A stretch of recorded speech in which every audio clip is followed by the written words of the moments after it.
Look at the picture. See the skull.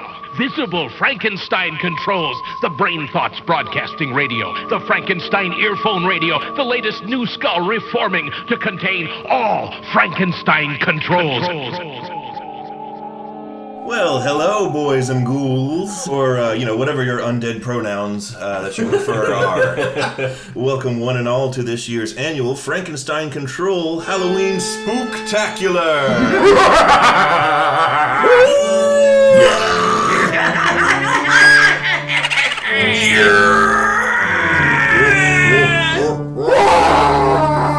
It's the best trade deal of all time. No! Too scary, too real. Too real. You didn't want that? No. Okay. All right, we're done with sound effects. Said we were done, V-Ride. Sorry. Well, that's right. It's the best time of year. Oh! Christmas? If you think the Shut best... up. No. I was just about to say, if you think the best time of year is summer or Christmas, you're wrong. Yep. Dead wrong. Oh! That's right, both are seconded to the black magic pageantry of Samhain. And this episode will be coming to you live and pre-recorded on All Hallows Eve itself. Oh, yes. 100% live. We're coming at you. This is actually a stream that you can't interact with. That's right. Now, I know a lot of you are in costume. That's right, we can see you through your mobile devices, and we've always been able to. Ooh, that's a good one. You need to put your pants on. Yes, and you know exactly who you are. But And I'm digging the look, sexy penicillin. That's a good costume, original, while also alluring. like Taylor was saying, I really like what I'm seeing, what everyone is doing with their funky costumes. I see quite a few ghosts of Jeffrey Epstein's. Oh, God! That's a big one this year. Wow. I see a few people just reusing their Renaissance Fair Geralt of Rivia cosplays. There's nothing wrong with that. I support that. Well, if you get two girls next to each other, they can just give them some sunglasses, and they could be the twins from The Matrix 2. Remind me of that, because I want to touch on that again in a little bit. I also see some Winnie the Pooh China presidents. Woo! And I saw a few Stephen Miller costumes that I later realized were just regular hideous balding zombies. There's a few BoJack Horsemans. And a socialist gritty complete with papier-mâché hammer and sickle. Well, somebody went as a bitter veteran Goofy for us. If anybody ever does a veteran Goofy and tweets it at us, I will immortalize you somehow. I will find a way to make sure your memory is lived on forever. You'll bronze them. We even have a Count Chocula. Look at that. Count Chocula, by the way, is, Chocula is Romanian for son of the chocolate. Something I learned recently. Oh, brilliant. Anyhow, from all of us to you, have a fun and festive Halloween. Woo! Don't get too drunk or too sick from candy, or do those things. I'm not your dad. Don't get the honey disease. Stay safe, whatever your plans are, and don't get run over by any self-driving cars or shot by police officers dressed as Ghostbusters. Those being, of course, the statistically most common causes of fatalities on Halloweens throughout the last 30 years. That and candy corn embolism. Yes, which I nearly died from. I remember, I was there. It hurt a lot. Well, as for myself, I've been trying to get into the spirit over this past week. I carved our pumpkin on Sunday. An actual pumpkin, not Pumpkin Boy. You interrupted my joke. That was going to be a bit. Actual Pumpkin Boy is still healthy and loud, so he's doing just fine. But yeah, we watched all of Over the Garden Wall and Hocus Pocus last night. Oh, I forgot to do that. And we managed to hit all of our seasonal checklist items, despite still being displaced from our destroyed-ass home. Yeah. You gotta, they're taking so long because they've been acquiring enough pumpkin spice to cover the apartment with. So what they fill the walls with is very good insulation. Yes. Not necessarily, I wouldn't necessarily complain about that. That actually might rule, but, then again, I might get tired of it. I don't know. But anyhow, we're going to top it all off with the yearly Leesburg Halloween Parade, for which Ada will be joining my wife and I to attend. Oh. And that'll be Halloween night itself, unless it pours down rain, which it might, because fuck my whole year, apparently. Yeah. Well, in the event of rain, of course, make sure it's actually raining and it isn't somebody dressed up as a rain cloud peeing on people. That happened once. It happened a lot of It times. ruined a lot of plans. I was very upset. I'm sorry, I'll never dress up as a rain cloud again. And better not. that was I can forgive you the first time, the second time, no. Fool me once, said the wise woman. after the Halloween parade or whatever else we end up doing, I'll be setting out the candy for trick-or-treaters. Oh, yeah. So I'm going to get a bunch of Baby Ruths and Payday bars and take the wrappers off them, maybe hit them with a blow dryer for 10 seconds or so, and then I'm going to place them for the taking in an open box that I've made up to resemble Soren Kierkegaard, and put that on my front porch. Man, I can't believe you brought back Soren Kierkegaard. That's Oh, brilliant. Existential poop boy. Very good. Existential. God. Woo! On that note, I'll open it up to you two, and why don't you tell our good Joshes what you've been doing to get into the Halloween mood? Well, Joshes, I hope all of you are as prepared for Halloween as I. As you heard from B-Rye, he's quite well prepared. Ada, what you been doing? Look, you got some candy I for did. the little ones. If by the little ones you mean myself, then yes. Okay. Eating non-stop chocolate, I have gained 30 pounds. My acne is in full force. It's pretty bad. And honestly, I feel great. I didn't want to say anything, but, as long as you feel good. I'm in the best mood of my life. We did Gross and oily and full of chocolate. That's how to live. Well, I mean, that's just me every day. And you're doing great. Thank you. We did something similar. I went to Target a couple weeks ago, and I bought 2 big bags of Halloween candy for personal consumption. One For was internal use only. Exactly. Apply directly to the mouth. Moof. The mouth. I got a big-ass bag of Reese's Pumpkins and Halloween Kit Kats for me. And it listed like sour stuff, so I got her like the big bag that has all the different sour candies, and like her bag, like they know that people don't like those, so or a lot of people they're less conventionally popular. Yeah. Let's just say that. So they really jam that bag full. Like mine that has the kind that everyone universally loves. It's like 3 pieces big. It's like 40 pieces. Hers is like 116. Oh my God. Pieces of Yeah. candy in that massive friggin' sack Yeah. of sour shit. And you got like the chocolate mix. It's like 50 pieces. It's got Reese's, Hershey's, Whoppers, and Crackle. Yeah. And it's like 30. All Whoppers. Yeah, 30 Whoppers. Yes. 5 Reese's. God, that pisses me off. And the rest is all Crackle and like a single Hershey. You know, the same company that fills those bags is the same company that fill Lay's potato chip bags. Yeah. There. Whoppers are just Hold filler. on. I got a little snippy with Lissa because she was getting into my stuff, and I was like, so we have this. I know we have this. She always accuses me of being food aggressive because I'm an only child, that I don't like to share. And I said, keep in mind that I only like the stuff that I got for me. Like, I don't like any of the candy that I got for you. So every time you have one of mine, you're diminishing my only some. You took my only food. Now starve. But the candy that she likes that comes in the sour kind, there's one in particular that it isn't the name of a bootleg candy, but it's called they're called Now and Laters. Uh-huh. But Oh, I was yeah, like, of course. that sounds like the name of a bootleg, like a knockoff candy. Like what's the from oh fuck. Oh, you know what I forgot to watch was the Summerween episode of Gravity Falls, but that's the one with the loser candy and the Mr. Adequate bar.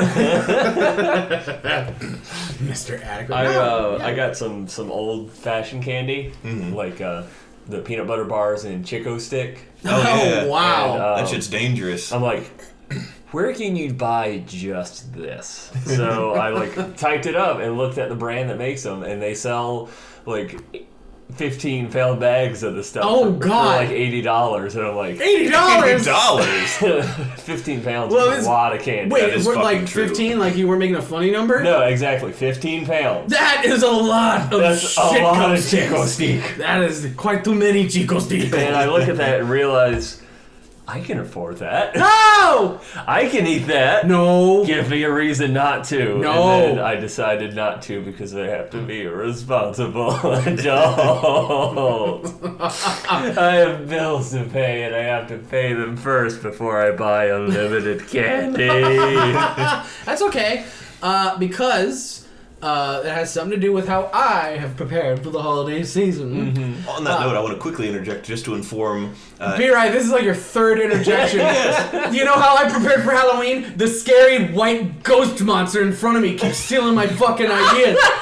That's how I'm prepared for the holidays. I'm already fucking haunted. The poltergeist keeps nipping my bits. This ghost of a skeleton. That is so funny.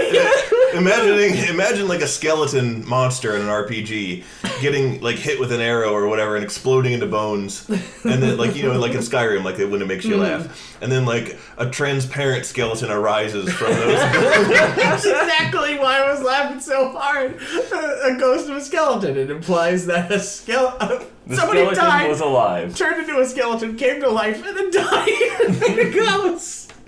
All I wanted to say was that if you like old-timey candy, Ada, there's a place in downtown Leesburg that sells a shit ton of rare old-timey penny candy, like general store type shit that from like 1910 that you can't get anymore and probably has cocaine in it and shit. Oh, that reminds me. The reason I even brought that up, speaking of bootleg candies, one of the candies that brand makes, Mary Jane? No, are like these caramel chocolates that are like rolled out kind of long, and they're called Long Boys.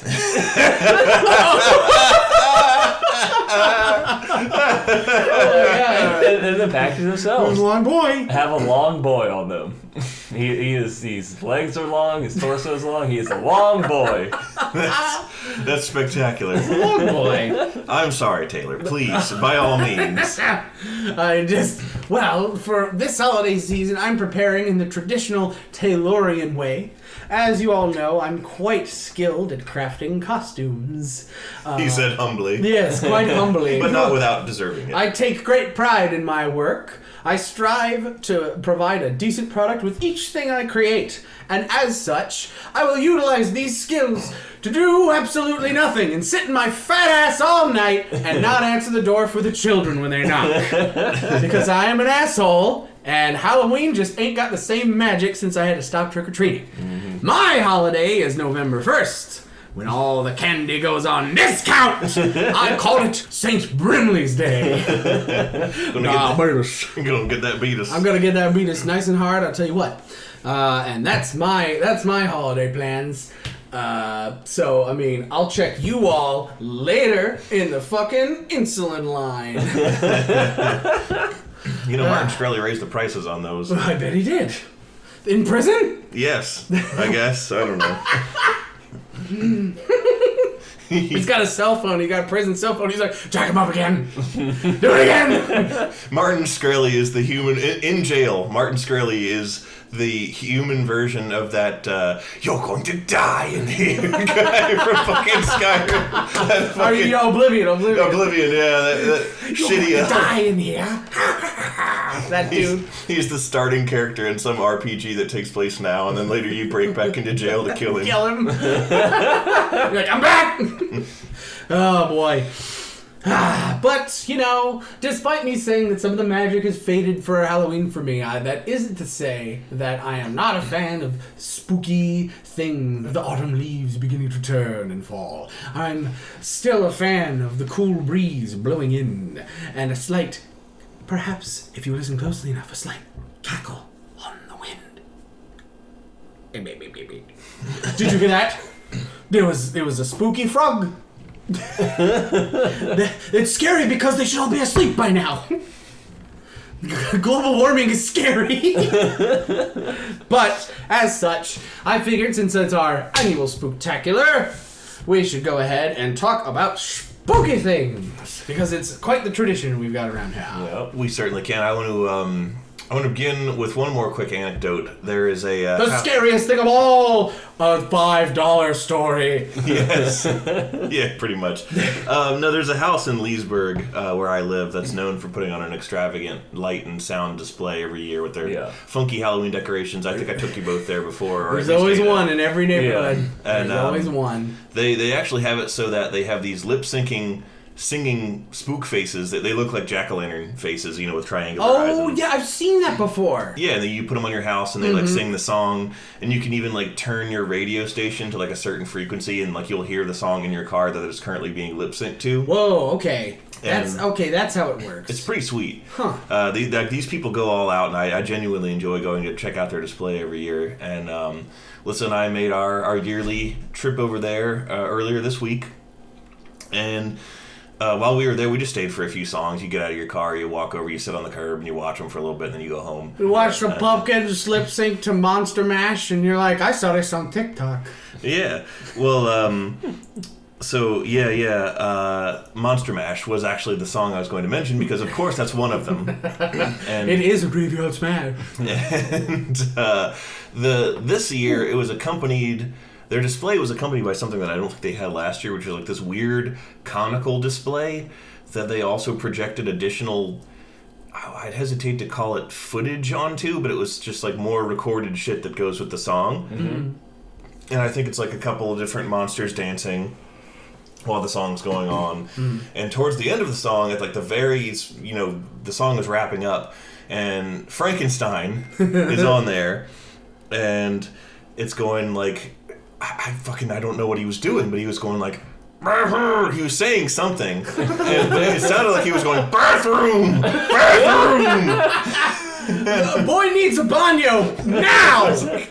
That's weird, but alright. Anyhow, spooky stuff. Remember the one time we went there and then like they started playing a really shitty song and everyone started like packing up and leaving, like in sync? Yeah. What was the song? It was something that was just like a top 40 hit that was kind of an old one at this point. Yeah. That was in no way Halloween related at all. Yeah. Despacito, and you just hear all the chairs like screeching. And all the footsteps. It very may as well have been that one. I don't know why I lost the ability to talk there for a minute. You forgot the English. Yes. You were possessed by a ghost of a skeleton. Yes. The ghost of my own skeleton. Well then, with that lovely Despacito anecdote out of the way, we can finally talk about spooky things. Mm-hmm. Well, I have my spook. What spooky shit have you guys been into? I had a spooky run-in with the local wildlife. What was that? About a week ago, I got off of work early, so it was like 5 a.m. and I went out for a walk, and went to the mailbox, started leaving our neighborhood, and right as I do, I hear this like loud, piercing scream come from the trees, just like. And then that'd freak me out a little bit. Immediately followed by of an owl. So it's like this fox starts screeching and the owl starts screeching, and I'm wearing my witch hat, and I'm pretty sure I witnessed auditions for a familiar. Well then, that reminds me a lot of this thing that my mom experienced back when she used to live on the farm. She was out walking the dog at night, deep in the night, and she's just kind of like stepping around, just by the fence, and then she sort of like goes a little too close to the edge of the fence where like it borders the forest, and then just a fucking owl just screeches right in her fucking ear. And she's like, wow! And like the thing that she was emphasizing in the story, and she's like, you always hear, ooh, you don't hear the wind up, and that's what freaked me out. The wind up. It was like, like she could hear that. God. It was like, whoa, jeez. Oh man, yeah, man. The local wildlife, they can be anywhere, and they're trying to become your magical companion. Mm-hmm. Trust me on this. If you see a wild creature foaming at the mouth, go towards it. the foam is joy foam.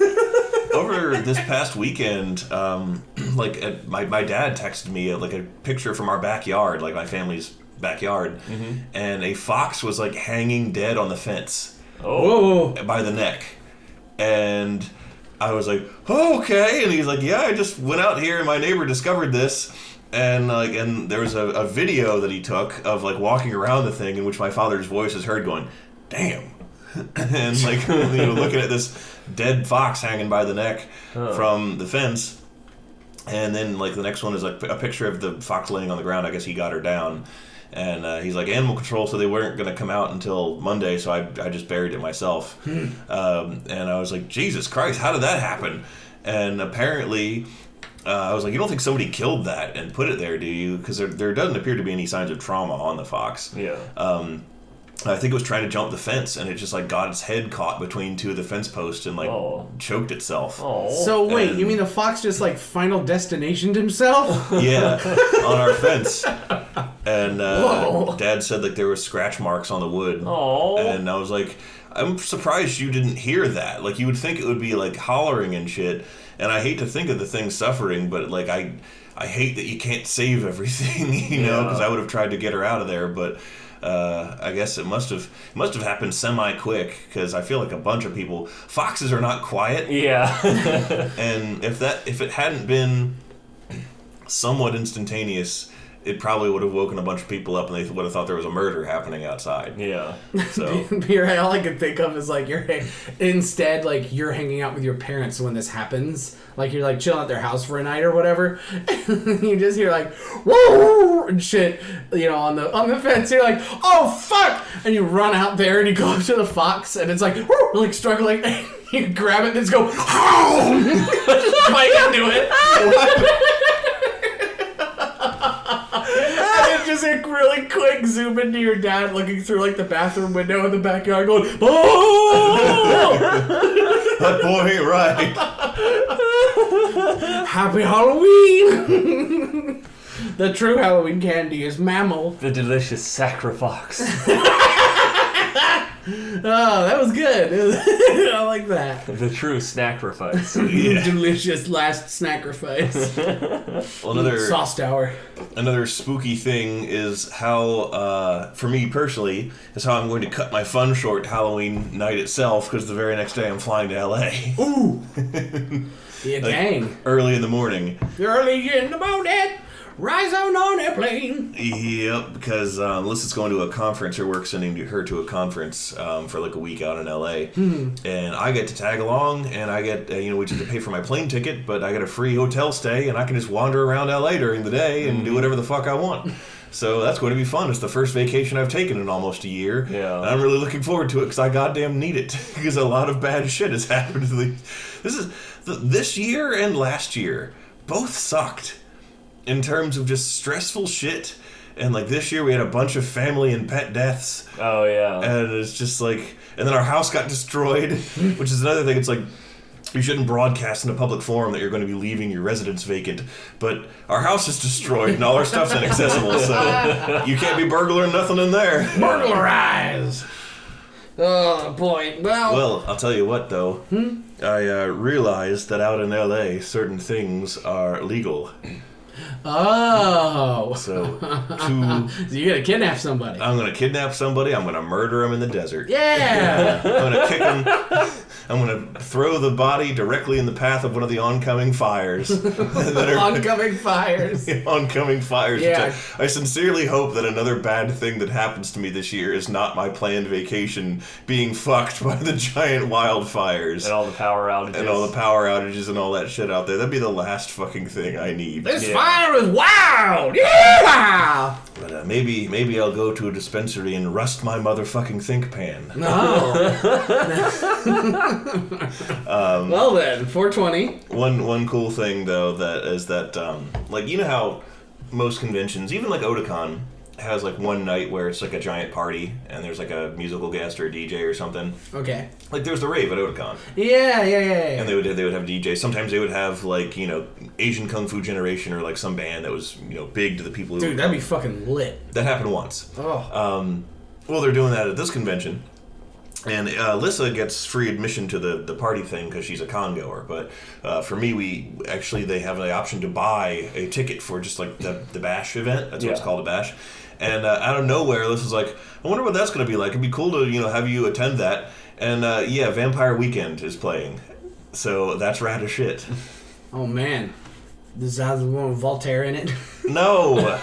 Vampire Weekend is, well, actually, that'd be really cool. Honestly, I'd be happy with either. No, I mean, I would. I would, but Vampire Weekend is, they're a band that I really like, and I listen to them a lot. The lead singer, Ezra Koenig, is the creator of Neo Yokio.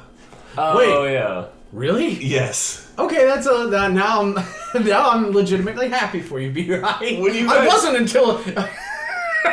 until you had something pertaining to my interests. I'm a good friend. Well, I remember watching a little bit of that over you guys' shoulders when you were getting into it, and it said, like, created by Ezra Koenig, and I was like, that Ezra Koenig? The Vampire Weekend dude? And I looked it up on Wikipedia, and yeah, sure enough, he's the creator of Neo Yokio. That's fucking wild. Oh my god. Hysterical. Okay, that's legit cool, man. I'm glad you get to go to that shit now, dog. Yeah. Hopefully the blackout doesn't happen when he's up there trying to sing. That would blow. But yeah, that's happening. None of these things are very Halloween related. Somebody think of something scary.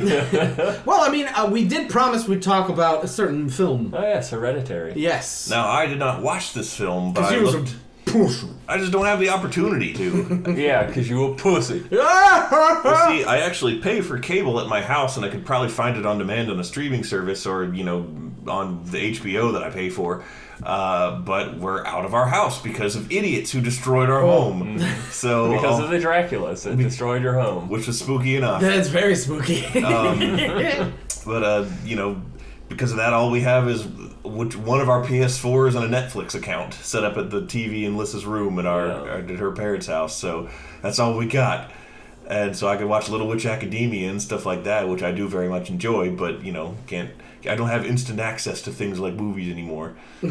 On Netflix. They don't have movies. Yeah, exactly. But anyhow, all the streaming services are thinning themselves out so thin that people are starting to pirate shit again. Yeah. They had a nice hot minute where everything was convenient to get and people were actually paying money, and all of a sudden everybody just wants to split all that shit up because everyone wants all the money instead of just some money. Yep. Next thing you know, guess what? Now you're getting even less money because guess the fuck what?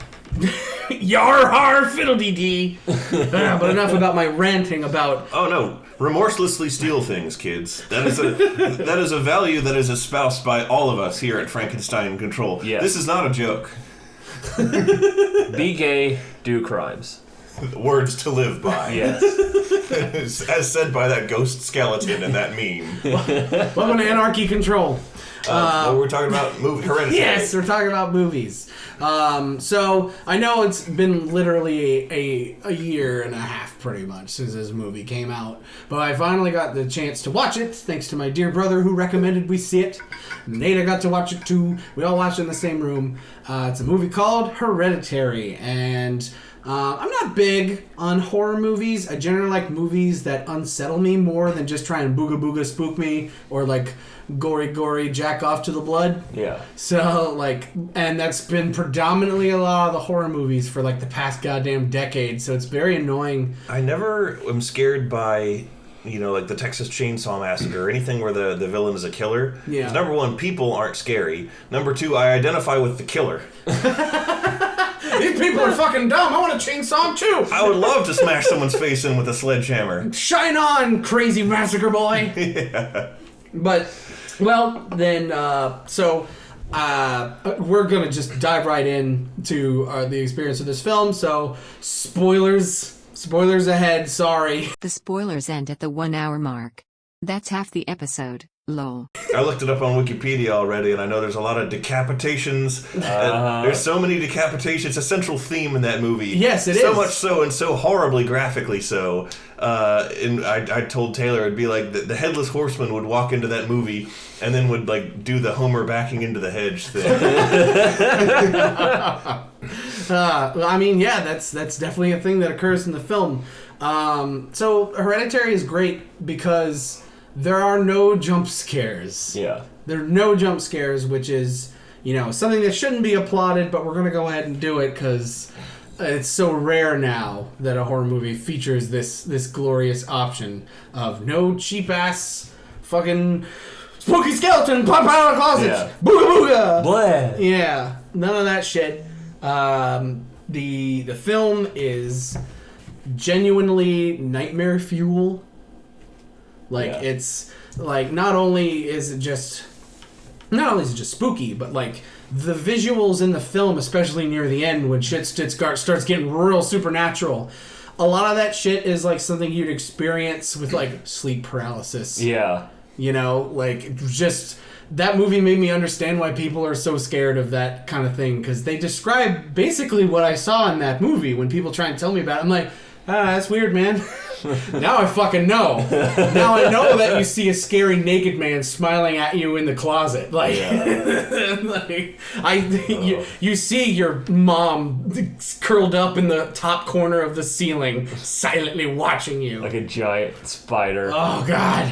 Yeah, but okay, so just a quick rundown of the film. The film does this amazing thing where it totally throws you for a loop. Because the trailers, first of all, prominently featured Charlie, the 13-year-old girl character who has an unnamed illness and a nut allergy. And, so they throw you for a loop with that. But we'll get to that in a second. The other thing... It builds her as the main character. Yeah, basically. it builds her as the main character, when in fact the main character is the brother. I would say. I would say the mom. I would say I'd be with you with that for the majority of the movie, but it slowly but surely, this is definitely this poor kid's adventure. This poor kid's descent into absolute fucking actual hell. Yeah. But yeah, he's the lucky one. Yeah, he's the lucky one. But the thing that they throw you with a loop for is there's a funeral at the beginning of the movie, where it's the funeral of the mom's mother, the grandma, I guess we'll call her. Yeah. And grandma is dead, and mom, and like none of the family's really that depressed about her being dead. Yeah. Like, because she was weird and secretive and manipulative and all that kind of stuff. And then, there's this, that, and the other. And then really early on in the film, I think it's only like 20 minutes in, the girl, the teenage daughter, Charlie, she ends up going to a party with her brother because his brother wants to get 420 blazed with his friends. And then, whoopsie daisy, you can't borrow the car unless you take your sister with you. Womp womp. Yeah. And then, so they go there, and the children are chopping up a mountain of nuts. There's so many fucking nuts. It's my pecan party. It's like a fucking... this is like an almond commercial directed by David Lynch. There's a lot of fucking nuts. And the minute you see that, you're like, uh-oh. The Charlie has a nut allergy. They've established that. Mm-hmm. Oh. And she loves chocolate. Boy, oh boy. So they make a chocolate cake. And first off, party time. What's the first thing you do when you're at a teenage party? You bake a fucking cake. Mm-hmm. So anyway, they make a nut pie. And Charlie has some, and then she starts, hyperventilating. It's a bad time, and he's like, "Oh shit, I'm 420 stoned, and my sister's got the chronic. I gotta go drive her to the hopsicle." And then, he's driving just with it, and Charlie's like, and you're like, "Oh my god, they're gonna fucking kill the girl in all the trailers in like the first 20 minutes of the movie. She's gonna suffocate to death by the time he gets to the hospital. Oh my god!" And then you've prepared yourself for that. And then she rolls down the window, gets some air, sticks her head out the window, and gets her head fucking decapitated by a telephone pole. And instead of... First off, they only show, like, a silhouette of it happening, and only for a split second. There's no abject, horrible blood gore violence. At that point. At that point, yes. And the only thing the camera focuses on is Peter. The brother, just in the front seat, staring straight forward, and it's like a fucking nightmare. And this I do mean figuratively. Like, this is the ultimate nightmare scenario. Yeah. And, like, he's just trying to process the unprocessable, and he's fucking selling it by doing nothing. Yeah. And just... You would just shut down. Yeah. Which is exactly what he did. He absolutely shut down. Just like when I put Pumpkin in his hot dog Halloween costume, and he just, like, falls over sideways and won't move. So, he doesn't even go and, like... He has a cell phone. He doesn't call the police. He doesn't... call his parents. He doesn't even go out and pick up the head. He just drives home. Leaves her head in the road? Leaves her head in the fucking road and drives home. And you see him pull up, and he, still in his little haze, and then he just gets out of the car. Keep in mind, Charlie's body is still in the car, hanging out the window, headless. But it never shows it. It never shows the body at all. This is all Peter right now, through his, viewing him and his reaction. He doesn't ever actually look at the body. There's a point where he's sitting in the front seat, and he, slowly turns his eyes to the rear view, and then, turns them back forward. He tries to look at it, and he can't. That's exactly the kind of shit I have in nightmares. Yeah. Because I have multiple recurring nightmares ever since I was a little kid of, being somewhere where something is being shown on TV that I know is really scary. And, footage of rotting corpses or something that would really horrify me. And then, the whole dream is about me not looking at the screen and trying to, not let myself look at the screen. So, I have intense anxiety about that sort of thing. Well, anxiety is the wrong word. It's more that's a thing that I really feel that resonates with me. Yeah. Well, so Peter gets up and he gets out of the car, don't even look behind him. He just goes in the house, doesn't wake his parents up, doesn't do anything. He just, in his haze, just goes to his room and it follows him and just keeps the camera on his face as he just lies down in bed. And he can't even close his eyes. And he does it all night. It's daytime. And then you hear the mom all right, honey, I'm gonna go to the store or whatever. I'll see you later. Okay, hon, bye. And then you hear the front door, the keys close. And then all fucking hell breaks loose.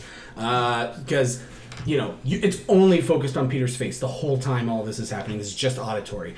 And God bless the person who acts as the mother in this movie. Yeah. Because, you can feel the horrible pain of discovering your decapitated child by surprise in a car parked right in front of your front door. Yeah. And as horrible as that sounds, the mom makes it even worse. It will infect your fucking soul. I cried at this point. Yeah. Hearing her breakdown and the whole process of, discovering that. Because, it stays on Peter, I think, the whole scene. Yeah. As you hear her discovering it and screaming and crying, and then the husband coming out, what's wrong? And then finding it himself. And then, it basically snaps to the funeral. Oh, well, there's... Is it... Oh, is it before or during? I think it's... it's during? I forget if it's during or after. I think it's after the funeral. Oh, no, because that would imply that... I think it was an in-between. Okay. It shows it and then it cuts to the funeral. Anyway, what they show is just the girl's head on the side of the road, covered in blood and ants and slightly decomposing. Oh, just Jesus. close up on her head, just stays on it as cars pass by. But the thing that's the worst and the about whole time it, she's screaming and crying, screaming, "I want to die." Yeah. The head is screaming? No, the mom. The mom it still has the mom. The mom has not stopped screaming. Yeah. The entire time she's fucking just freaking out. And so you get this lovely image combined with this horrible audio, and it's just an overwhelming of the senses. Yeah. It really is this is the absolute worst thing to ever happen on the planet. Yeah. And that stuck with me for weeks straight. Yeah. Just that whole series of events. Because despite all of the nightmare imagery, that's that fine. was real. Yeah, the thing, that part is a real horror that you can experience in real life, and there's no killing the Texas man. Yeah. It's just downright gut-wrenching awfulness. Agony. Yeah. It's pure agony, and it's fucking sells it. See, that kind of shit, fucks me up for a real long time. It fucked me up for like a week straight. I'm really glad that I did not show my kind-hearted pastel wife this film. Oh, yeah. That's another reason why... She would not like this. No. That's another reason why Taylor said, "You was a bitch for looking this up on Wikipedia." But I was like, no, you don't understand. In order for me to watch a movie, I have to be able to watch it with Lissa, because I'm not going to watch a movie by myself and tell her to leave the room. Yeah. Everybody leave the room now! And so I was like, oh yeah, it's not for you, Jen. But then, so, like, that was definitely, like, this crazy high point of terror in the movie. And then everything just sort of, like, settles down. There's just, for a huge chunk of the middle of the movie, it's just kind of a low point with the occasional whoop. With a lot of tension. Yes, and in a way that is kind of like a horror as well. Yeah, exactly. Where, like, obviously it was an accident, but, Peter's blaming himself for it, and he's in a lot of pain, and his mom wants to, console him, but cannot find it within herself to do that, because... Yeah. She also blames him. He killed her daughter. So, like, it's a... And, like, the dad is, like, trying to keep an even head about all of this, but, like, he's very bad at it. Yeah. And just very ineffectual at trying to control the situation, try and bring some fucking catharsis, levity, anything into the situation. So there's just this bubbling cauldron of this is horrible, and they're all trapped because they're a family and they can't just leave each other.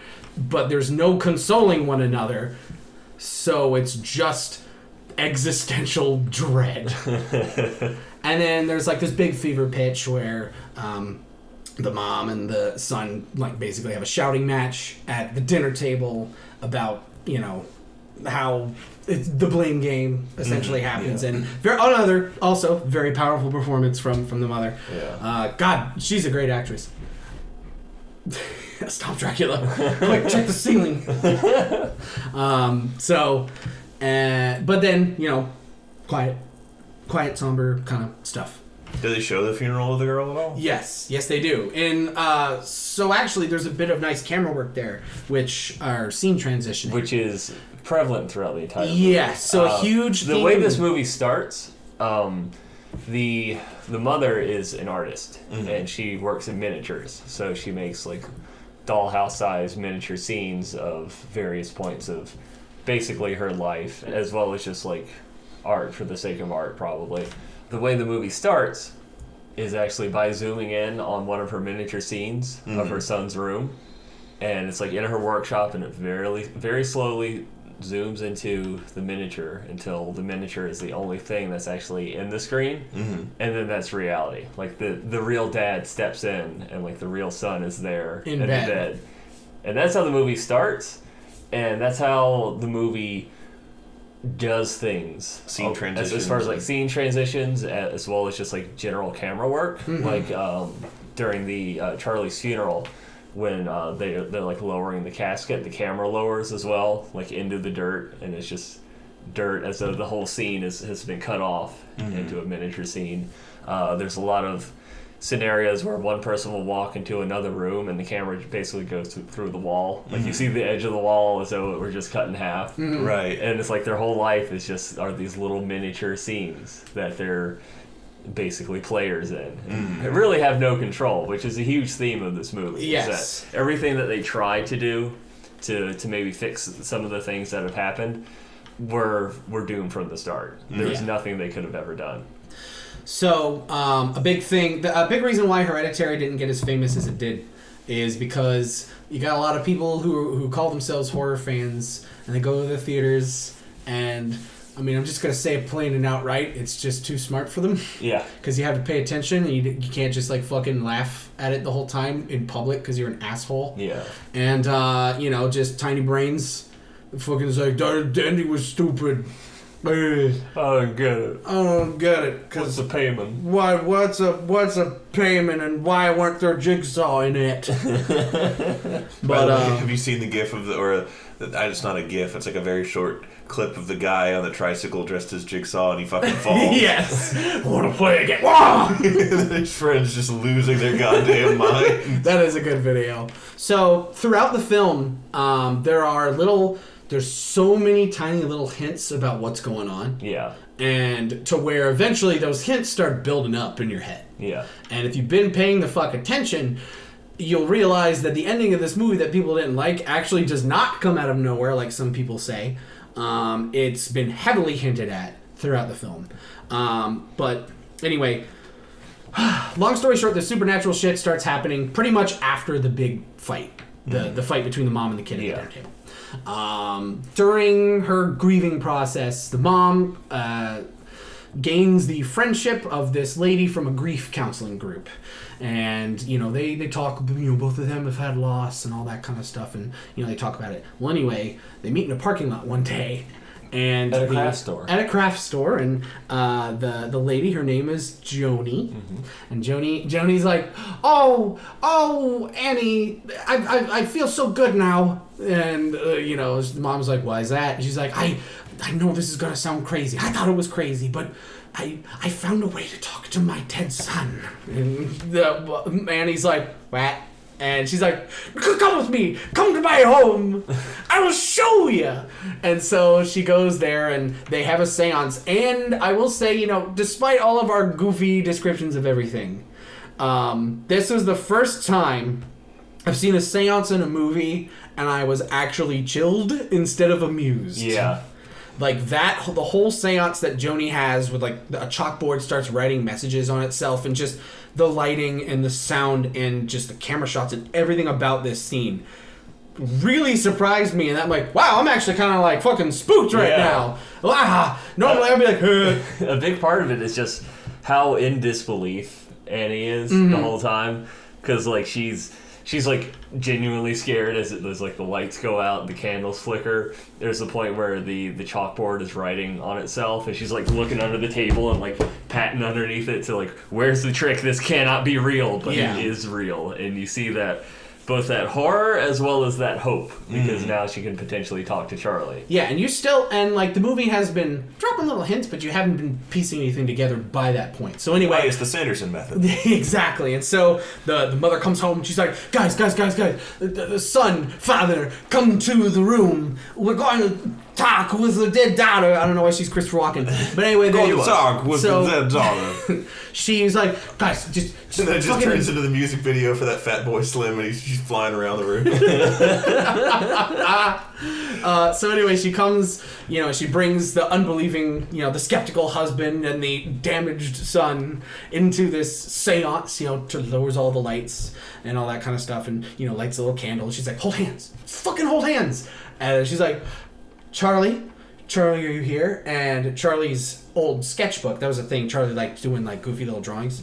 And the sketchbook like flips open on its own and starts like drawing something. And she's like, it's Charlie, and she's super happy. And the husband's like, what fucking quackery is this shit? And then the son starts to freak out, and then right as the husband's like, you're fucking upsetting our son, stop this shit, a glass like explodes behind them, and he's like, what the fuck? And then she's like, oh boy, and the son's freaking out like, I want it to stop, this is please stop. And then Mommy?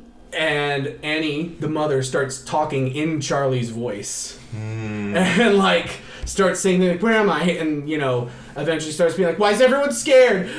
And starts screaming, and it's really fucking spooky. And like finally the hubby like I think douses the candle or something. He cancels the seance in some fashion. And at the time, it's just like, okay, well, this is going to be a paranormal thriller. The daughter's gonna seek vengeance on the family or something. That's what this movie's about. But no. So, skipping a few key scenes and details, because we're running short on time. All throughout the film, various characters have been hinted at watching the house. And there's been this weird symbol of like 3 spirals and like 3 people or something like that in a circle. And you start seeing that in more places until eventually you see them in Joni's house. And there's like candles and shit. The wife never discovers this. She's like, Joni, some shit's going weird in our lives. Joni, please fucking open the door. And, it shows the inside of the place, and there's all of these personal effects of her family. There's like all these toys of Charlie that like Charlie made, and like the symbol is everywhere. And there's basically this whole pagan-looking setup of a ritual. And so, like, she goes back and tries to, like, figure out ways to stop whatever is happening from happening. She feels like this is a haunting. She needs to destroy Charlie's old sketchbook, and maybe it'll free her spirit or something. And she tries to, and, it catches on fire, but then her arm catches on fire. She's like, oh, fuck! And, like, puts it out, and she's like, I can't destroy the book. What do I do? And then, like, she's like, and what is that fucking smell in the attic? And then she fucking opens the attic, and full of flies. Yes, the attic is all these flies buzz everywhere. She's like, Jesus! And she goes up there, and what does she find? The headless body of her dead mother, the lady who died in the beginning of the film. Mm-hmm. She's lying there in a circle of candles. Ugh. Like in the corner of the attic. With the symbol over her body. With the symbol over her body. And she's like, and exactly that. And she fucking great acting. She looks through great actor, fantastic actor. And she looks through old photo albums. She digs up some old photo albums of her mom, and she sees pictures of like her mom at these bizarre like parties where she's dressed up like a bride and she's sitting in a chair and like all the people like throwing gold coins at her. And finally she flips in the final page and there's her chilling out with Joni. And she's like, what the fuck? Oh, and like she flips through more books and like she reads this article that was been highlighted in one of her mom's old books about resurrecting a devil. The cult of Paimon. Yeah, the cult of Paimon. Wasn't Paimon a Digimon? No. Well, he definitely digivolves, I'll tell you that much. So that's just, things are really starting to pick up. Like, boo, boo, boo. And so, like, she goes completely fucking insane because all of the clear signs are just as clear to her as they are to us, assuming you paid attention. And, she's like, and she's doing great, she's doing, fuck, what's her name? From Stranger Things. She's doing her best Winona Ryder and be like, husband, I get it, I figured it out, I understand what's going on now. I found my headless mother in the attic. He's like, you did what? Fucking what? Was that frozen? You put what in the attic? And he goes up there and he's like, Jesus Christ, you're fucking nuts. And she's like, no, this whole thing is nuts. Here, I can solve the problem right now, but I'm gonna have to go away after this happens. You gotta throw this book in the fire. If you do, you gotta do it. And he's like, what, why? And she's trying to tell him to throw the book in the fire because she's under the impression that if she throws the book and it burns away, she's going to burn away too. And she's like, you got to do it. I can't do it myself. I'm too scared. Please throw the book in the fire. Throw the book in the fire. And he's like, you're fucking crazy. I'm calling the police. There's a dead body in my attic and you are endangering my family.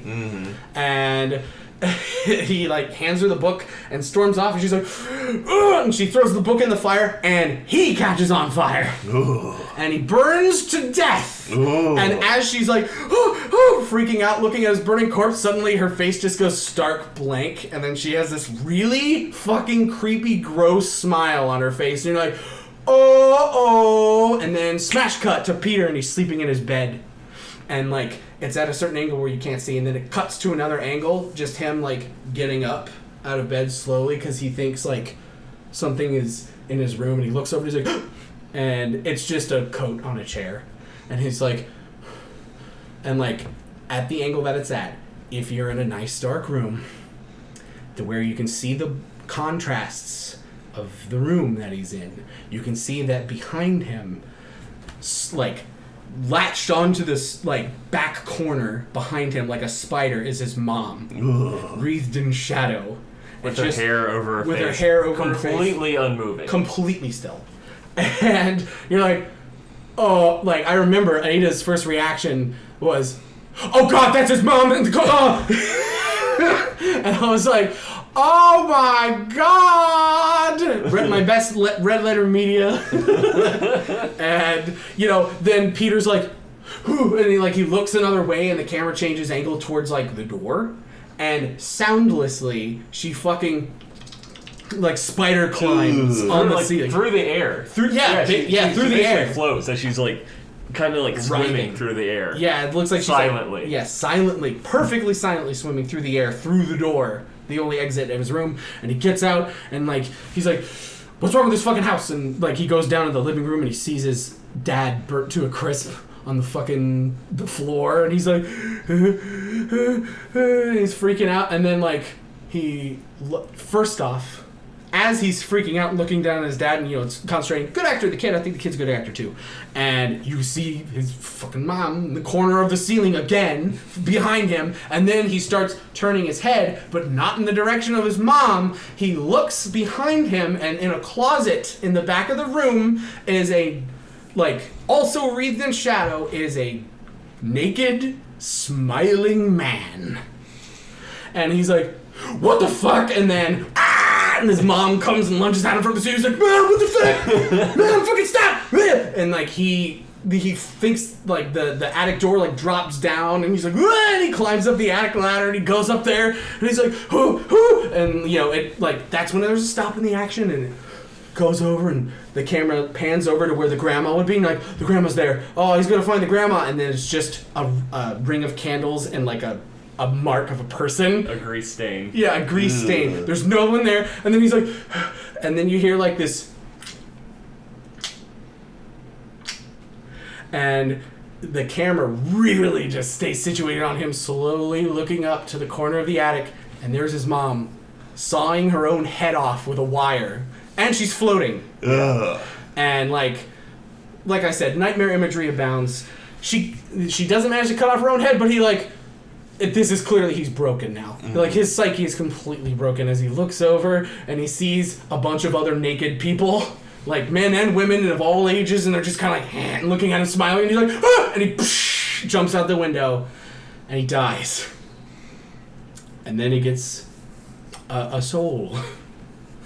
There have been little hints throughout the movie that there's like this weird spirit-like thing following all the people in this family. Well, finally that spirit thing comes to full fruition and like forms over his back. And he gets up and he looks kind of lost, and like you see like a shadow float over him, and he looks over and there's his mom's headless body floating as if it was on strings towards the treehouse, and it floats up the ladder, and he goes in there, and there's his dead grandma, his dead mom, both of them are bowed to him, and there's like a bunch more naked people, and they're behind the two headless bodies also bowed down, and like he looks up.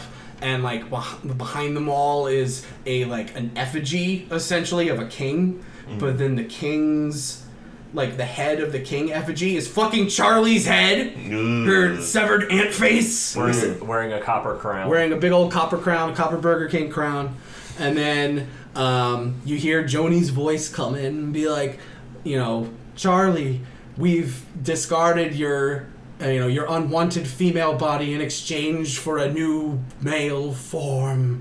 And they put the crown on him, and they're all like, Hail Payman! Hail Payman! And like the last shot is a very distant shot of the room, like it was filmed in miniature, of the scene happening right now. All the bowing cultists and Hail Payman and shit like that. The movie's over. So the whole movie, basically, all of this is to get at, the hints throughout the movie are hinting that Charlie was the vessel of this. To explain it, I guess, more succinctly. Okay, yeah, please. Grandma was in a cult to revive the seventh Lord of Hell, Paimon. And the reason that, basically, is that she had children was so she could make a body for this demon to inhabit. So, she had the Annie, as well as she had her brother. She had tried to put Paimon into her brother. That didn't work because he killed himself.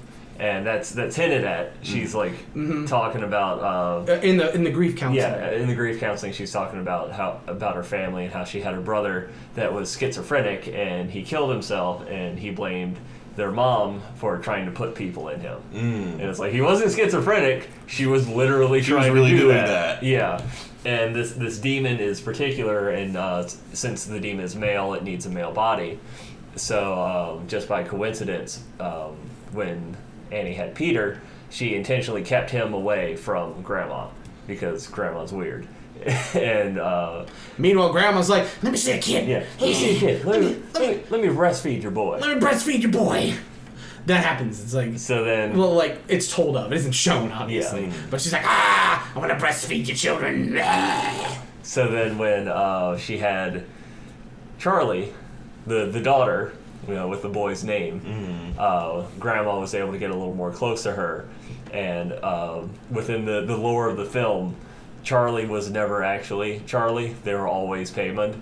Like the soul of the girl child was very quickly kicked out and had the demon soul in it the whole time. And they needed to kill Charlie in order to get that soul free so it could go into the male host that they wanted.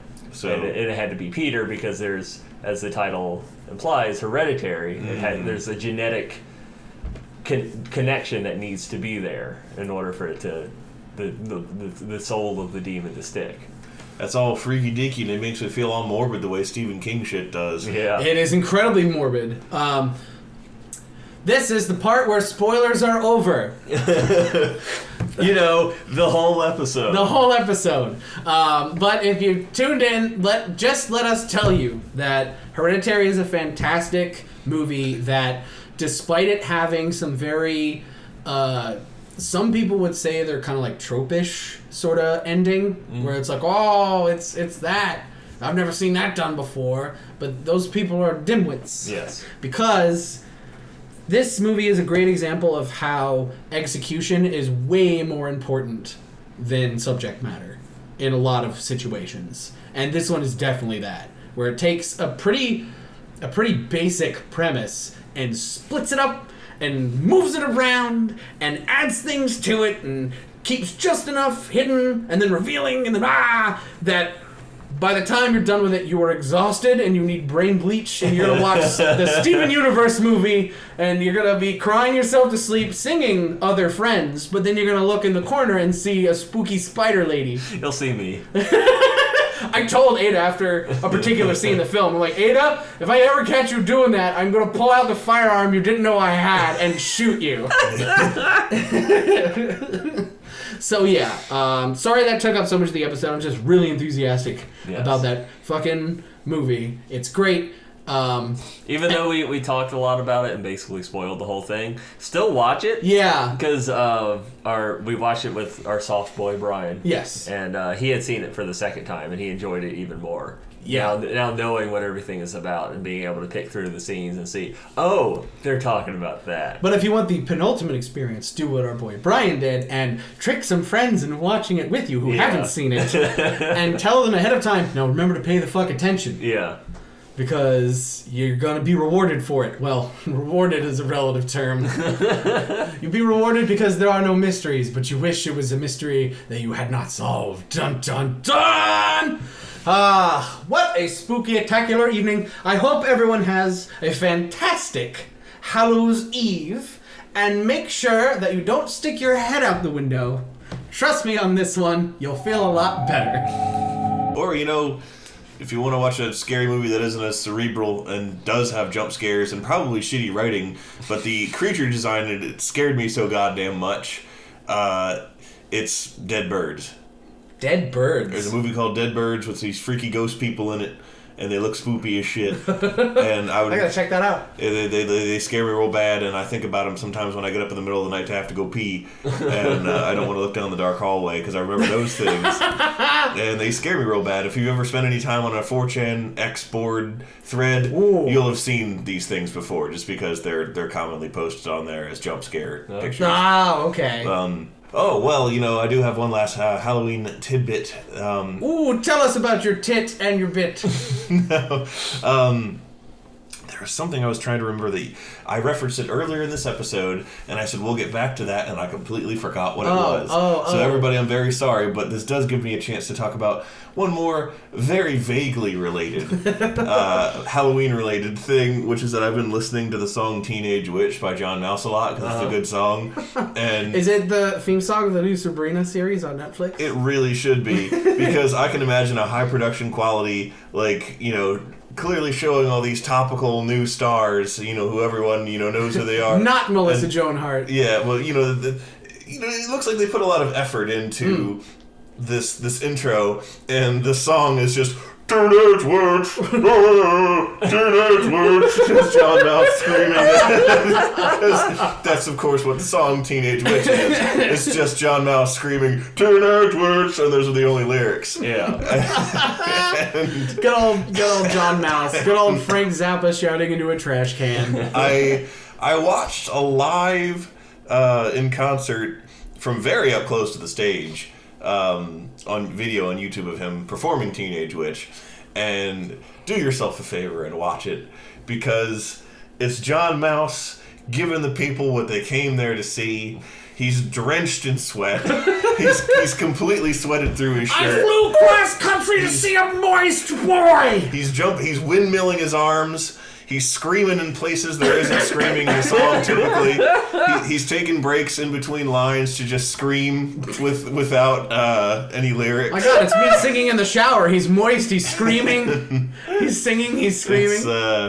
It's a good time. I love me some John Mouse. So watch that video and listen to that song to feel a little less morbid from the Hereditary. Yes. Yeah, clean your brain out from thinking about Hereditary. Yeah. Because that movie will fuck you up for like a week. Yep. It is definitely not a film for the faint of heart. So obviously we've given enough warnings, but if you've stuck around, you skipped to the end of the video, and you're hearing this now, the warning here is if you are highly sensitive to trauma caused by intense tragedy and tensions, like familial tensions, this movie is more than just a horror movie. It's a psycho thriller in a lot of ways as well. So I remember keep that in mind. Oh, what you remember, Peter? No, it's just a thing that Ada and I were talking about. Like a couple episodes ago, we touched on the idea of having a kangaroo character in something and not giving them an Australian accent. An excellent idea for a Halloween special would be to have a mummy character and give him an Australian accent. Like specifically a mummy, an Egyptian mummy. Egyptian mummy. He's like, he's walking up in my tomb. Yeah. All right, grab you. I'll grab you like a monster I am. Oh, I got me a mummified crocodile. I'm the mighty King Tut.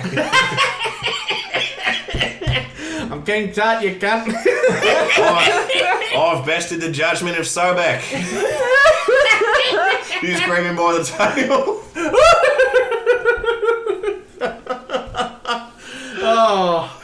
Oh God! Rest in peace, mummified body of Steve Irwin. Sobek's got a crocodile head.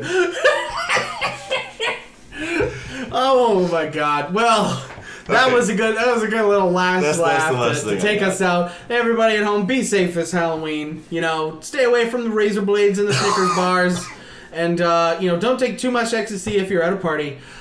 Drink lots of water. Stay hydrated. Stay away from nuts if you're allergic to nuts. If you're going into anaphylactic shock, stay in the car. Stay in the car. And to all of us here at Frankenstein Control, we wish you a very spooky Halloween. Now even you know I am a menace. I hand you the secrets to save the entire human race and the entire universe. Oh, Beer, I just remembered, in Kangaroo Jack, the kangaroo doesn't actually fucking talk. He doesn't? No! Why did the preview show him talking? Because it's the only scene where he talks, and it's a dream sequence that somebody has when they get knocked out by the kangaroo. Is that why everyone hated that movie? Yes!